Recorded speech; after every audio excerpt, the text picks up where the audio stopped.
नमस्कार, ऋतिक तिवारी कला संकाय इलाहाबाद विश्वविद्यालय। तो इस वीडियो में हम लोग बात करेंगे कि आप लोगों के जो क्वेश्चन पेपर होते हैं इलाहाबाद यूनिवर्सिटी के, वो कैसे आते हैं। जैसे ये देखिएगा, ये बीकॉम का एक पेपर है, बीकॉम फर्स्ट पार्ट का, money banking and foreign exchange. तो आप देखिएगा, इस तरीके का पेपर आपके पास आता है, जिसमें से आपको कितने क्वेश्चन करने होंगे ये यहाँ पे आप देख लीजिएगा। ये इस तरीके का, जैसे ये बीकॉम का एक पेपर है और इस पे आप देखिएगा क्या लिखा हुआ है। ये सेक्शन फर्स्ट से आपको कुछ क्वेश्चन करने होते हैं। इसके अलावा आप देखिएगा सेक्शन सेकेंड है और ये आपको क्वेश्चन इसमें करने होते हैं। ये बीकॉम का हो गया। इसके बाद देखिएगा आप लोगों का ये पॉलिटिकल साइंस का सेकेंड पेपर है। यहाँ पे देखिएगा आपको क्या करना होगा। जैसे ये ऊपर साफ साफ लिखा हुआ है, answer any 5 question in all 1 question from each unit. यानी कि आप लोगों की जैसा कि 5 यूनिट होते हैं, 5 यूनिट से 5 क्वेश्चंस आते हैं, 10 क्वेश्चंस आते हैं और आपको 5 क्वेश्चंस करने होते हैं। तो ये देखिएगा, इस बार आप लोगों का 100% सिलेबस आ रहा है। तो आप देखिएगा, जैसे मान लीजिएगा कि जो आप फर्स्ट यूनिट जब आप देखेंगे तो फर्स्ट यूनिट से आपको 2 क्वेश्चंस दिखाई देंगे, जैसे डिफाइन कंपैरेटिव पॉलिटिक्स और इसके अलावा discuss traditional and modern approaches. तो इसमें से आपको एक क्वेश्चन करना है, दोनों क्वेश्चन आपको नहीं करने हैं, ये बात आपको ध्यान रखनी है। तो 10 में से आपको 5 क्वेश्चन करने होते हैं, हर यूनिट से एक क्वेश्चन आप लोगों का आता है। अब देखिएगा, ये आप लोगों का एंशिएंट हिस्ट्री का एक पेपर है, फर्स्ट पेपर है एंशिएंट हिस्ट्री का। ये बीए पार्ट सेकेंड का पेपर है, बीए पार्ट सेकेंड का एंशिएंट हिस्ट्री का, जिसमें भी आपको कैसे क्वेश्चन करने होते हैं।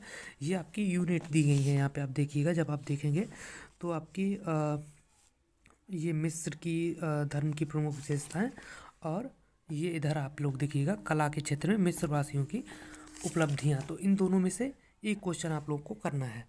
क्या होता है कि जो कुछ सब्जेक्ट्स होते हैं उसमें आपको 10 क्वेश्चन दे दिए जाते हैं, एनी 5 करने होते हैं। बट कुछ सब्जेक्ट्स में क्या होता है, जैसा कि एंशिएंट हिस्ट्री और पॉलिटिकल साइंस में आप लोग का, कि आप लोग को एक यूनिट से 2 क्वेश्चन आते हैं और उसमें से एक क्वेश्चन करना होता है।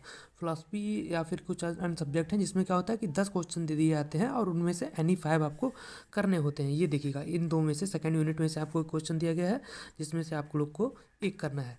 इसके बाद आप देखिएगा, ये देखिएगा, ये अदर जो आपकी 5 यूनिट्स हैं, 5 में से 10 क्वेश्चन है, जिसमें से आपको 2 करने हैं। ये इकोनॉमिक्स का पेपर है। इकोनॉमिक्स का पेपर कैसा होता है, इसमें आप देखिएगा कि जो आपकी फर्स्ट यूनिट होती है उसमें टिक द करेक्ट जैसा आपके क्वेश्चंस मिलते हैं।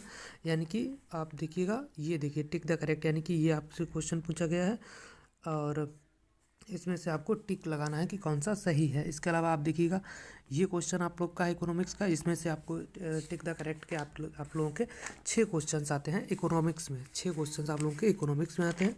इसके बाद आप लोगों को एक शॉर्ट नोट वाले क्वेश्चंस आते हैं, यानी कि जो कितने नंबर के होते हैं, जो आप लोग के होते हैं 3 नंबर के। इसमें आपको शॉर्ट नोट्स लिखना होता है।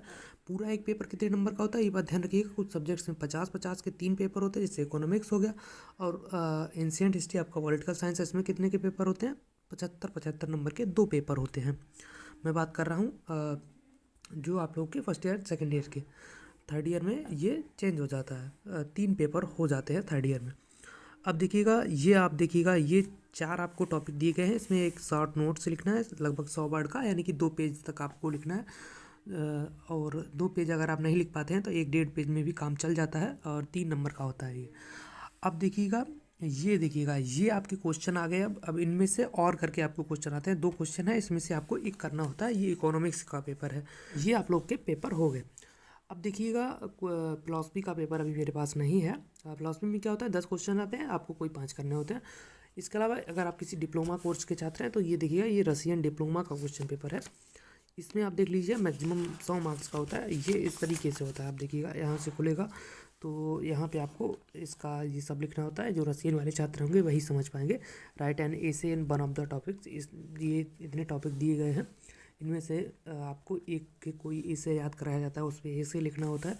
इसके अलावा आपके कुछ अदर आप देखिए, translate the following into Hindi और इंग्लिश। आपको ये जो लिखे हुए हैं आपके सेंटेंसेस, इनको हिंदी या इंग्लिश में ट्रांसलेट करने को होता है।